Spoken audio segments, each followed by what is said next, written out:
हमारे साथ साधना में एक घटना हुई। 5वें या 6वें दिन जहां गुफा है ऋषि गंगा के, पहले हम वहां थे। आपको हमने बताई शायद एक दिन सुबह आके, तो वहां छोटी सी खिड़की है गुफा में लगी थी। अंदर पूजा करके साधना करके वहीं लेट जाते थे। 3-4 कंबल, ठंडी बहुत थी तो 3-4 कंबल गए को लगभग 20-25 कंबल थे, तो घेर के लगा लिए ताकि हवा ना आए ठंडी। तकिया लगा ली और 4-5 कंबल पहले दिन महाराज जी ही हमें उड़ा गए। बोले नहीं तो सुबह पता लगे साधना में ही टपक गए। हम कहा महाराज जी यदि मान लो ये कंबल ना इतने रखें तो क्या होगा? बोले आइसक्रीम बन जाओगे। तो पहले घेर के कंबल लगाए, फिर 3-4 का। अच्छा, जब हम आए थे 6 तारीख को तब भयंकर ठंडी, उसी दिन बर्फ गिरी। 7 तारीख को वहां बैठे अंदर, तो सोए। 4 दिन ही गुजरे होंगे, 5वें दिन वहां तो था नहीं कोई, ये 2 बच्चे रहते थे और यहाँ नीचे, सबसे नीचे जहां से अंदर प्रवेश करते वहां सिक्योरिटी लगी थी, एक व्यक्ति बहुत नीचे, वो भी 400-500 मीटर नीचे गहराई में। तो वहां तो ये 2 बच्चे, बगल में एक आगे की तरफ में एक छोटा सा कक्ष और किचन विचन बना रखा था चाय वाय पीने के लिए। तो जो कक्ष बना दूरी ऊंचाई पे, थोड़ा और ऊंचाई पे एक कक्ष सा बना, वहां सामान रखा था पूजा पाठ का। तो वो लोग कमरे में सो रहे थे। किसी ने 2-2:30 बजे भयंकर जोर से लात मारी हो खिड़की में, ऐसी आवाज आई। हम जग रहे थे, साधना करके बैठे ही थे, पानी पी रहे थे, सोने की तैयारी थी, 1-आध घंटा में सो जाएंगे नाम जप करके। भयंकर जोर से लात मारी। तो हम सावधान होकर के, हमने एक डब्बा, टॉर्च का डब्बा था, तो वो टॉर्च जलाई हमने। बाहर देखा तो कोई नहीं, ये लोग कमरे में सो ही रहे, कोई नहीं दिखा। तो भयभीत तो नहीं हुए, पर थोड़ा मन में तो आया। तो एक चक्कर पूरा हमने गुफा का लगाया। लेकिन जैसे ही चक्कर लगाया तो ऋषि गंगा के पास एक बहुत विशाल पर्वत के कोने पर एक विशाल चट्टान है। उस चट्टान के ऊपर लगभग 18-19 फीट का ऊंचा सफेद कपड़ा पहने कोई महात्मा खड़ा हुआ रक्षा कर रहा था। हाँ,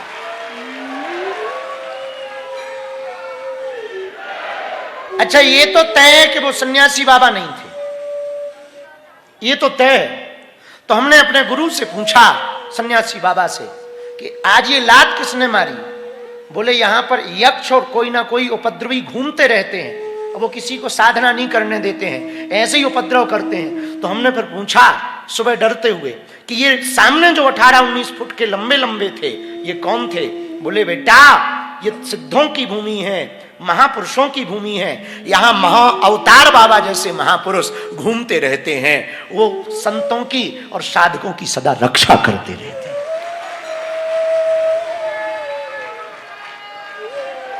ये इस साधना के मध्य में हमारे साथ घटित हुआ। एक बात बोले, साधु हमेशा दयालु होता है, दयालु होता है।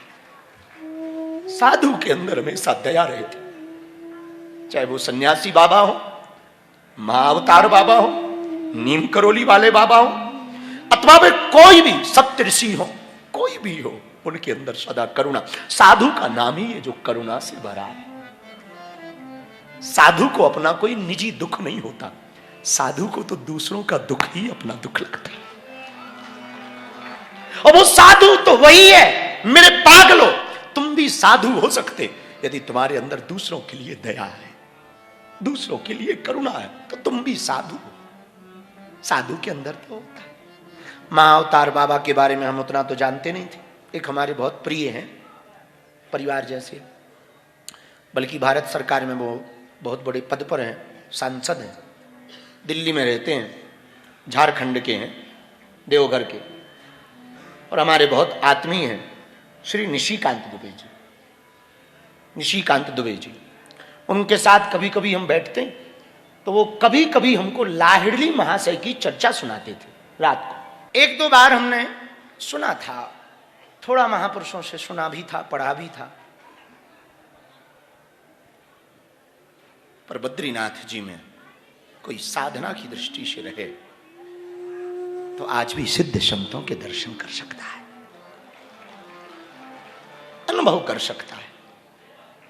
पर दृष्टि पवित्र हो, पवित्र दृष्टि यदि आपकी होगी और आपके मन में कोई खोट नहीं होगा, सत्य संकल्प होगा, मेरे पागलो, महात्मा तो महात्मा, परमात्मा तुम्हारी रक्षा करेगा, परमात्मा तुम्हारी रक्षा। तो हाँ, वो घटना ये हुई थी कि वो किसी ने पैर में पैर मारा खिड़की में, तो वो खुली, टूटी तो नहीं पर खुली। तो मन में भय नहीं आया, पर एक घड़ी आया। तब बद्रीनाथ तीर्थ, एक हमने कल भी कहा था, उस बात को हम कल पूरा नहीं कर पाए, आज वहां से उठाते हैं। बद्रीनाथ में ऐसा कोई नहीं है जिसको कोई अनुभव ना हुआ हो। अगर सच्ची श्रद्धा से आया और बहुत निश्चल मन है, उसे कोई ना कोई अनुभव होगा। बहुत पहले समय पे यहां पर एक माताजी रहती थी नेपाल की, तो उनका नाम तो हमें मिला नहीं है, भागवती। तो भागवती माता जी नेपाल वाली, अब वो पट बंद होने पे भी यहां रहती थी। हाँ, पट बंद होने के बाद भी वो कई बार यहां रही। उन्होंने अपनी बात कही, वो ध्यान से सुनना जो बद्रीनाथ पे भरोसा करते। वो कहती थी, पटबंद हो जाने पर जब सब चले जाते थे, हम यहां रहते थे, उनने अपनी आंखों से देखा नारद जी और गरुड़ जी उनकी व्यवस्था करने के लिए आया करते थे। हाँ, कई बार नारद जी ने हालचाल, हमने एक महात्मा के मुंह से सुना, कई बार नारद जी और गरुड़ जी उनकी व्यवस्था पूछने आए, भोजन किया, ठीक है साहब, नारद, इन आंखों से उनको दर्शन भये नारद जी की और गरुड़ जी की। तो आप यदि सच्ची श्रद्धा से और बहुत भावपूर्वक बद्रीनाथ जी में रहेंगे, कोई ना कोई आपको अनुभव। हम और नेपाल वाले एक महात्मा पूज्य श्री रामदास बाबा जी, नेपाल के, हाँ, एक महात्मा रहते हैं यहीं चरण पादुका के नीचे, पूज्य श्री नेपाल वाले पूज्य श्री रामदास बाबा जी महाराज जी। हम नारायण पर्वत की परिक्रमा करने गए, 12-13 घंटे लग गए। शाम होते समय पर हम लोग इंद्र सभा पहुंचे, 5-5:30 बज गए। बहुत थके थे, भयंकर, पैर भी खूब भरे थे, और पहाड़ चढ़े थोड़ी है, टंगे हैं। चढ़ने में और टंगने में अंतर, मतलब चढ़ने का मतलब यह है कि रास्ता हो तो चढ़ो, और रास्ता ना हो, पत्थर पकड़ पकड़ के चाहो तो उसको कहते हैं टंगना। तो टंगे हैं, और उतरे भी जैसे हम महाराज जी ही जानते, घिसट घिसट के उतरे, मतलब स्पीड ज्यादा बढ़ जाती तो सीधे ही उतर आते। हाँ, उतरने की आवश्यकता नहीं, डायरेक्ट एकदम नीचे, या तो अस्पताल में या सीताराम, मोक्ष भूमि है तो जय बजरंगबली की। तो कैसे उतर रहे, जैसे छोटे समय में बच्चे फिसलते थे ना, तो दोनों तरफ पकड़ पकड़ के घिसटे और आए नीचे। इंद्र सभा में 5-5:30 बजे पहुंचे। तो थके तो थे ही, तो जैसे ही वहां बैठे तो पूज्य श्री रामदास बाबा जी ने एक बात कही, वो हमें अभी तक हृदय में छू गई। बोले, इस इंद्र सभा में और शतोपंथ में आज भी, महाराज जी ने भी वो बात में कई बार बताई, आज भी कोई रात्रि विश्राम यदि करे तो तरह तरह की देवताओं की आवाजें सुनाई देती, आज भी, आज भी। और शतोपंथ में पूर्णमासी एकादशी को कोई यदि ठहर जाए, अभय होकर, डरे ना, अभय होकर, प्रेम पूर्वक, भाव से, पिकनिक के हिसाब से नहीं, टूरिस्ट के हिसाब से नहीं, श्रद्धा के साथ कोई टिके। महाराज जी ने, रामदास बाबा ने, कई संतों ने अनेकों बार उस आवाज को महसूस किया। ढोल नगाड़े बजते हैं, घुंघरुआं बजती हैं, और बिल्कुल स्पष्ट सुनाई देता जैसे यहीं बगल में बज रहे हो।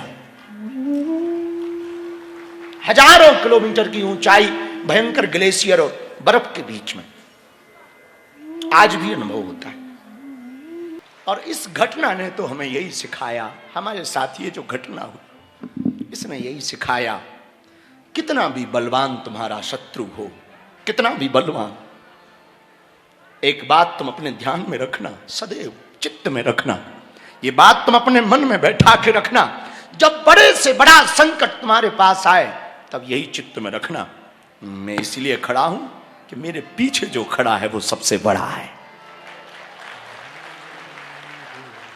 मैं इसलिए खड़ा हूं कि मेरे पीछे जो खड़ा वो सबसे बड़ा। लेकिन याद रखना, वो तभी साथ देगा जब तुम सर्वजन हिताय सर्वजन सुखाय, सर्वे भवन्तु सुखी सर्वे संतु निरामया, सब जगह सुख हो, ये भाव रखोगे तो ही वो कृपा करेगा।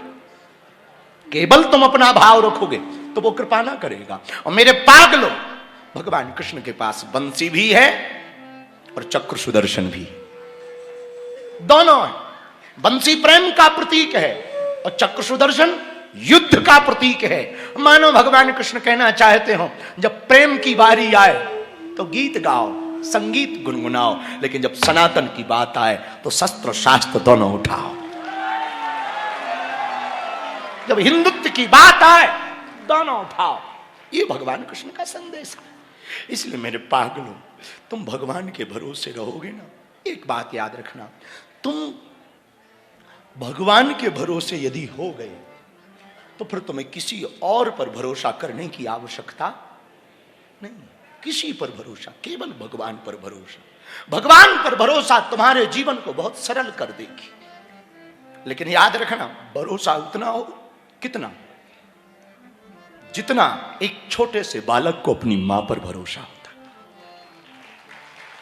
छोटे से बच्चे को मां जब लेती है, खिलाती है, कभी कभी खिलाती है तो क्या करती, वो कभी कभी खिलाते खिलाते ऐसे ऐसे करते ऊपर उछालती, कभी कभी, और ऊपर उछालती तो बच्चा रोता नहीं है, क्योंकि उसे पता है नीचे कोई संभाल लेगा।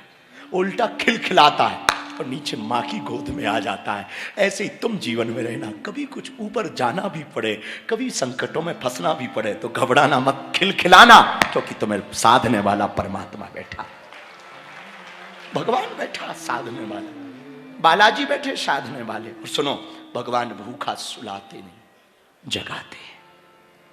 भगवान कभी भूखा। हम आज सुबह सुबह एक कथा पढ़ रहे थे पूज्य श्री मलुकदास जी की। आहा, ऐसा नहीं कि मलुकदास जी नास्तिक थे, भगवान को नहीं मानते थे, मानते तो थे, पर कभी कभी संत इसलिए लीला करते कि दूसरों को दिखाया जा सके। हम लोगों को सीखने के लिए महात्मा है, लीला करते रहते, उल्टी सीधी लीला है। जैसे एक ब्रज के बहुत सिद्ध महात्मा थे, उनके पास कोई भी कुछ सामान देने जाता था, वो हवन कुंड में डाल देते थे। तो कोई बहुत अच्छा भगत एक महंगी चुनरी लाया राधा जी के लिए और रूहानी इत्र लाया। रूहानी बड़ा महंगा पाकिस्तान का इत्र है, लाहौर का रूहानी, बड़ा महंगा। राजा रहा होगा तो वो लाया अपने गुरु के पास, चुनरी भी दी, वो रूहानी इत्र भी दिया। महात्मा ने लिया, दोनों हवन कुंड में डाल दिया। राजा का दिमाग खराब, कैसा बाबा है, हम इतनी महंगी चीज लाए हो, इसने हवन कुंड में डाल दी। अब साधारणतया यहां बुद्धि यही चलेगी कि हमारी वस्तुओं की कोई कीमत ही नहीं, हमारे भाव की कोई कीमत ही नहीं। लेकिन जब वो राजा अटारी पर पहुंचा वर्षा ने किशोरी जी के दर्शन करने, राधा रानी के, तो क्या देखता है, जो चुनरी वो लाया था वो किशोरी जी को डली हुई और खुशबू उसी इत्र की आ रही। महात्मा लीला करते हैं, तो महात्मा यदि कुछ करें कभी उल्टा करें, और उल्टा चलना ही पड़ता है। और याद रखना, मां जब तक उल्टा नहीं चलती तब तक बेटा सीधा चलना नहीं सीखता।